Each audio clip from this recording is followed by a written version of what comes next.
Good evening, love. How's your day? Sobrang pagod. Kanina ko pa gustong umuwi kasi panikoda yung boss ko eh. Kahit yung hindi ko naman dapat gagawin, sa akin pinapagawa. Galit ka ba? Oo naman. Sino hindi magagalit sa kanya? Tsaka ba't mo pa tinatanong yung obvious? Bakit mo naman ako tinataasan ng boses? Ako ba kaaway mo? Okay, sorry Viv. Pagod lang talaga ako. Then bakit late ka na nakauwi? Naya ako ng boss ko mag-dinner. Sorry ko, hindi ko nasabi sa'yo to. So hindi ka na makakasabay sa akin kumain. Hinintay mo ako? Sabi mo kasi kaninang umaga sabay tayo. Pero okay lang. I can eat naman na ako lang mag-isa. I'm sorry talaga, love. Bawi ako bukas. Half-bat lang ako. Sige, sandali. Ang bango ng perfume mo. Bumili ka ba ng bago? No. Pabango mo to. Talaga? Yep. Bango, diba? Nakalimutan mo na ba?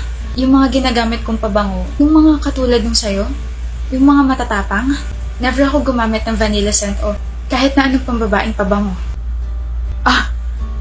Love, kasi napadikit kasi sa akin yung boss ko during dinner. Sa kanya yata tong pabango na naamoy mo. Then bakit ka nagsinungaling? Para hindi ka na mag-overthink. Look, Viv, nagbago na ako. Hindi naman na kita lulukohin. Hindi na ako nang bababae. I swear napadikit lang yung boss ko sa akin. What did you say? Napadikit lang yung boss ko sa akin. Hindi. Nagbago ka na. Hindi mo na ako lolokohin. Hindi ka na nang bababae.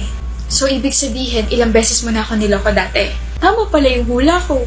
Viv, wait. That was a year ago. Nagbago na ako, Viv. Viv, Huwag kang lalapit dahil nagsisimula na ako mandiri sa'yo.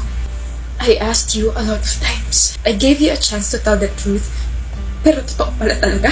Nabihan mo pa ako na nahihibang na ako na gawa-gawa lang yun ang utak ko.